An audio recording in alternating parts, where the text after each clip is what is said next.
In this podcast with me, Chris Fordham, for the Light Review, we were fortunate enough to be joined by the Light Lady herself, Dr. Shelley James, who not only is a well-being media expert, but also TEDx speaker and director of Age of Light Innovations.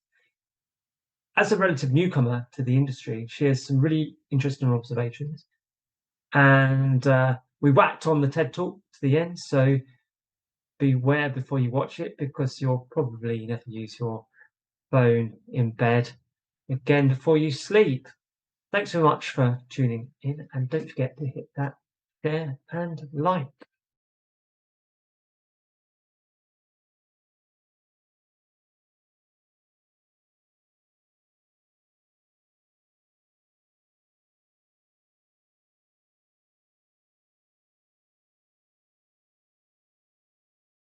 Welcome, Dr. Shelley. You certainly have a lot going on, so thanks very much for speaking to us today. It's a real pleasure. Pleasure to be here. So, as someone who is relatively new to our industry, I think it's fair to say that you've had a massive impact in a really short time. What has been the biggest surprise for you in relation to the lighting industry, for health and light, and what are your impressions more generally? The first thing I want to say is just how many amazing human beings I've met in this sector. I don't want to kind of do a whole, but really, I came in knowing nobody really and nothing, but being a bit of a kind of a grain of sand, just kind of bugging people. And the number of people who took time to speak to me, particularly during lockdown, I guess they didn't have anything else to do either. But I was just amazed at how generous and how supportive and encouraging the vast majority of people have been. So that's, I guess, the first thing to say is, yeah, it's fantastic. I think the other thing to say is that what struck me is how the industry seems to divide. Well, I come at this as a sort of solution to the problem of people living inside, and that for me, light includes daylight, it includes going outside, it includes surfaces, it includes color. And I think that traditionally the lighting industry has been selling light bulbs, obviously, because that's what was always possible. So, fair to say, I think. I think that for some parts of the sector, the pressure to shift boxes is still very strong. And those who have the confidence to say that there is another, we're looking at a system, we're looking actually at IT as much as at the kind of the steering wheel of the system. You know, the light bulb is just a small part, in the same way that the steering wheel or the seats are just a small part of a car. You know, there's a whole world of stuff, of performance that's going on behind that. So I think that has been, it's amazing to be around in the sector at a time when this possibility is there to do something better and differently. And the industry itself still has, it's like a tanker. The business model still needs to shift around. And it's been interesting to think about what new business models are out there that will support them to a more sustainable long-term relationship with their customers. Because if they sell them a better quality light and it lasts longer, then what? So I think it's I think there's a massive shift that's going on in the sector right now, and with the sort of some people at the very front end, leading edge, who are passionate about evidence and about systems and about kind of lighting at the right time for right people and actually switching it off, and less is more sometimes, and others who are still very much locked into a more old-fashioned model. So I think it's a privilege to be involved with such an amazing group of people at this time.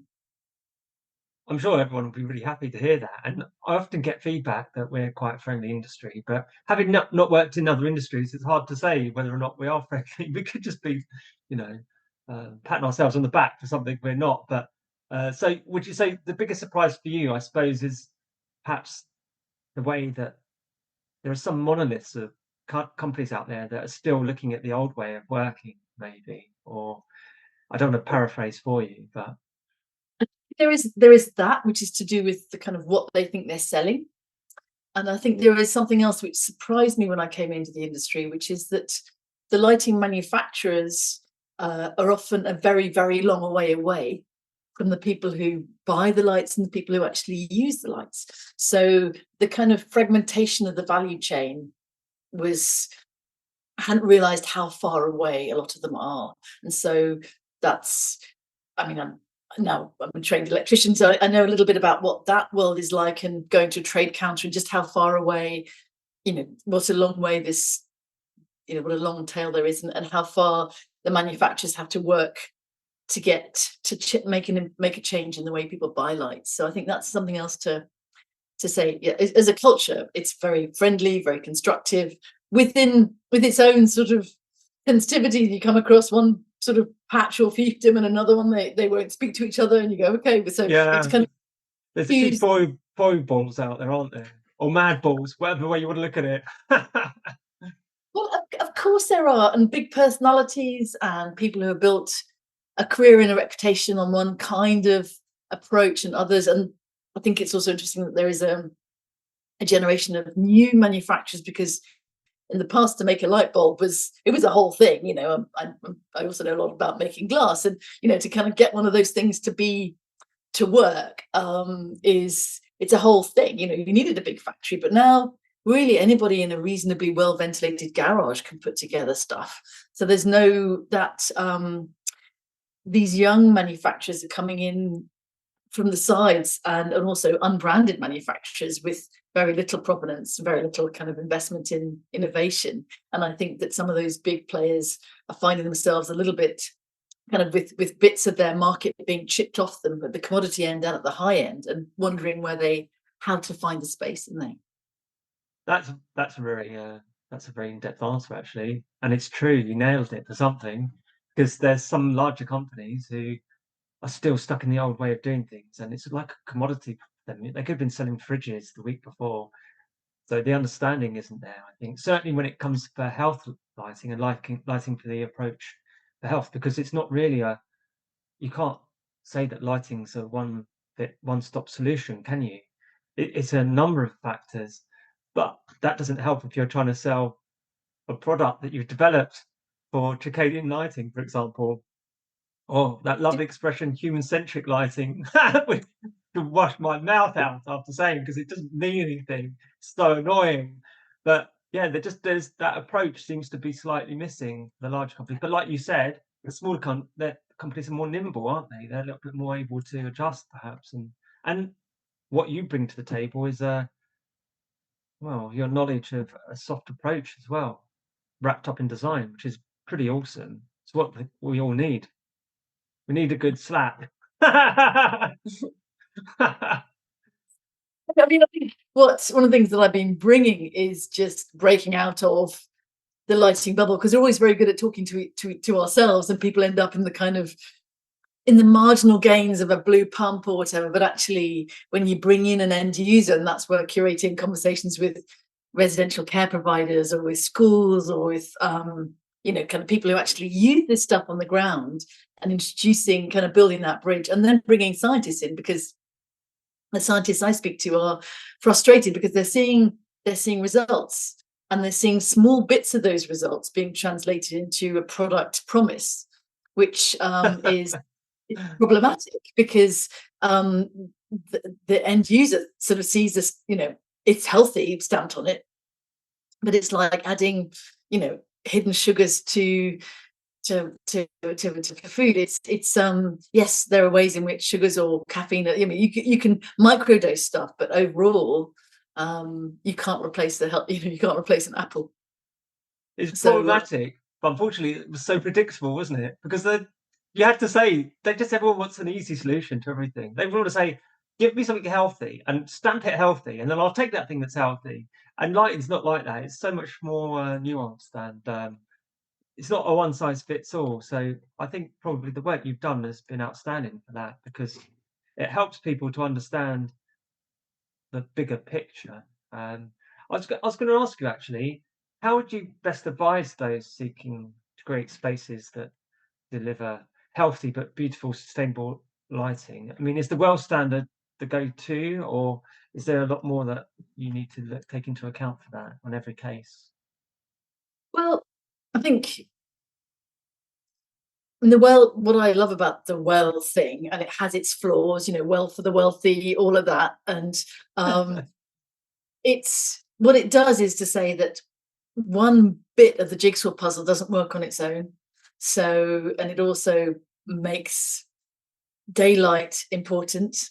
I mean, you can argue about the exact numbers that it uses. They may not be based on the very latest, but it does say that, and I think that's that thermal comfort, air, movement, access to daylight, access to other people to speak to, all those biophilic design principles, that they all fit together to create an environment which feels healthy and supportive. But of course, no amount of gorgeous lighting is going to shift an environment where the kind of management culture is toxic. But what's really great is the way that an organization that invests in a healthy building is usually investing because they care about their people. So they can squeeze them out probably a bit harder as well. But so the great thing about well is that it's integrated and that it's making some efforts. And one of the things I love about it as well is that they spend quite a lot of time and money and effort on finding research which validates the investment.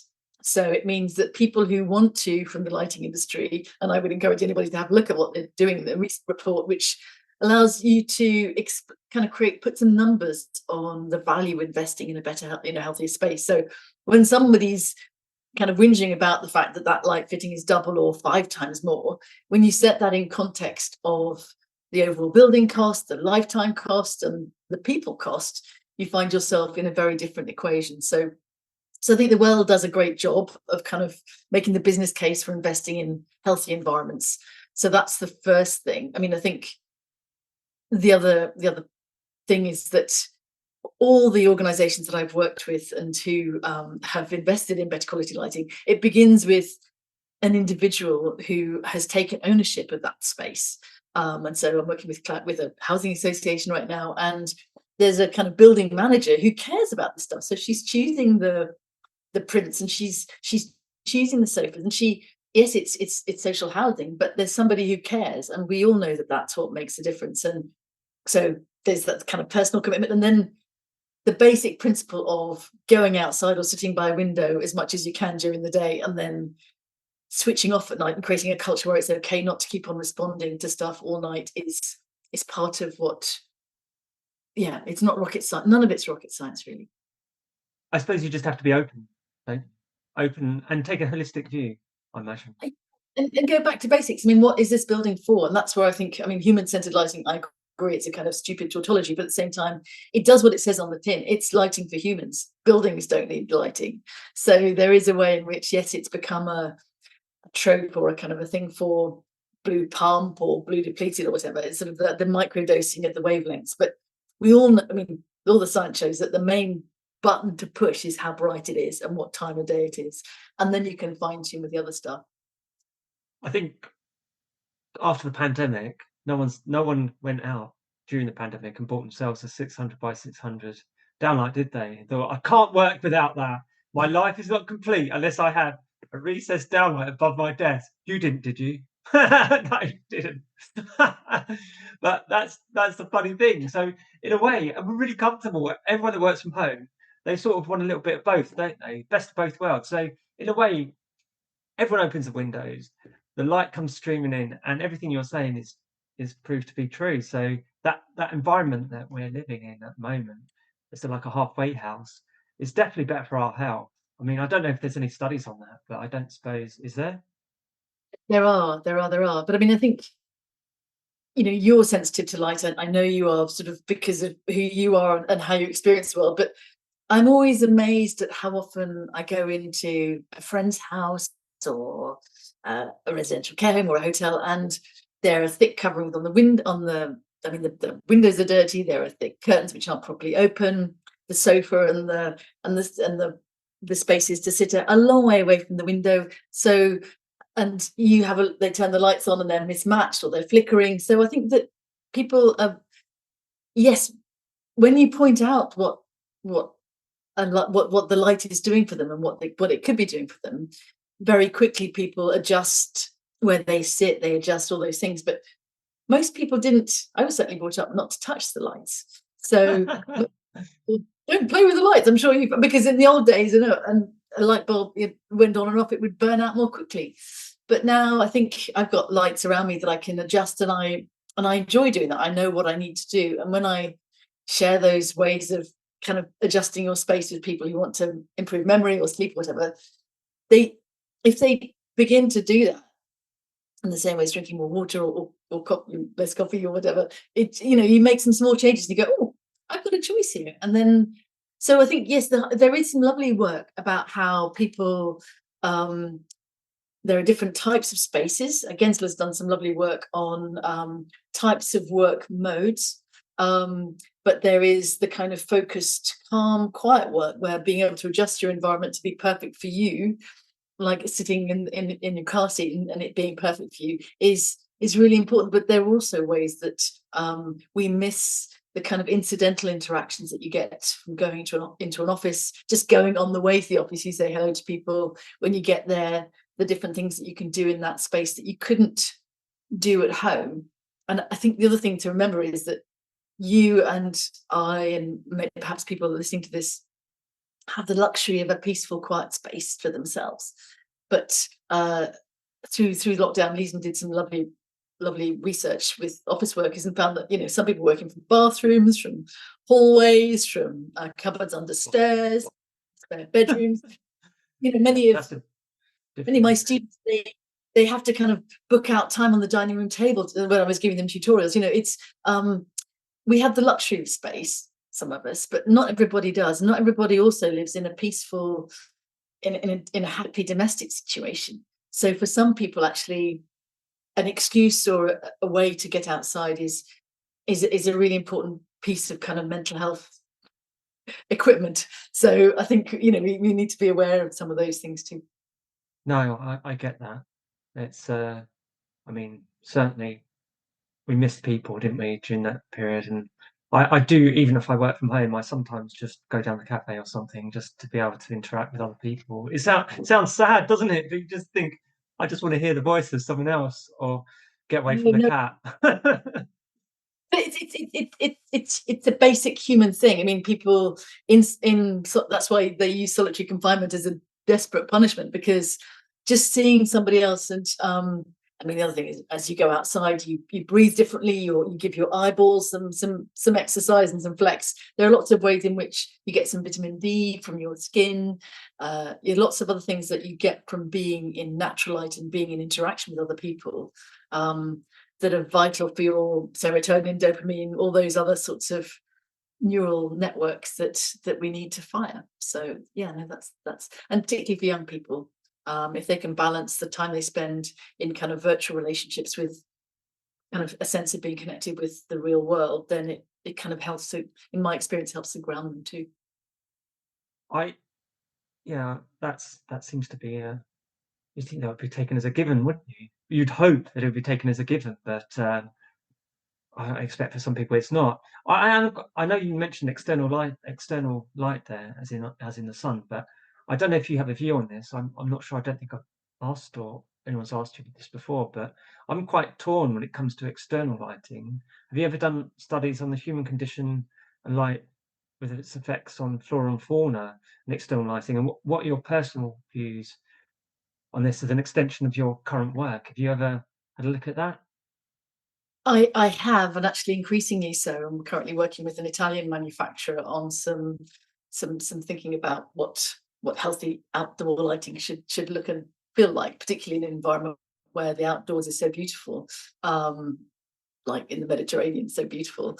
We know that light after dark, it's good for inclusive cities, because women and others who feel vulnerable after dark go out less if they feel as if it's dark and threatening.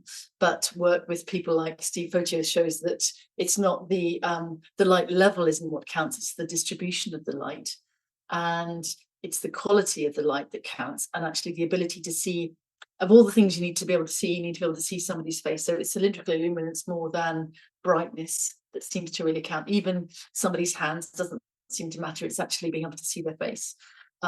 So that one thing is to make sure that the lighting is adequate to encourage people to go outside, but that means just having it where you need it.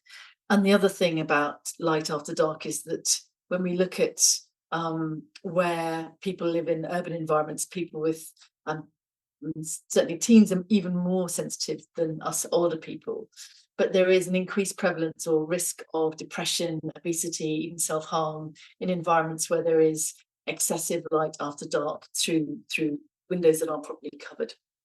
So it's somebody likened it to having a truck parked outside your window. Light pollution being that level of pollution, and the same with Parkinson, degenerative diseases. So I think the right light in the right place is critical, but it needs to be balanced against our need to actually switch off and sleep, and the environmental costs of leaving lights on after dark when they're not really needed. And one study showed that actually having more light down side streets after dark actually increased the crime rate. So I'm sure, you know, it's a tricky balance to find, but I think that what's great about lighting technology now is there's one in the station near here where they're at a very low level, very soft, but you can see that there is light there. And then as you move towards them, they come on, and the one in front of you comes on as well, so you can see what's going on. And then as you move away, the light behind you just gently dims. So it's sort of saving energy, giving the plants a break, all of that.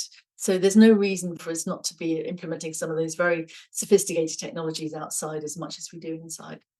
And that is a decent way to use technology, an excellent way, and an excellent way to end, I think, because that's a positive note, because I didn't even realise that was happening. So thank you so much for joining us today. And to everyone out there, don't forget to share and like this content.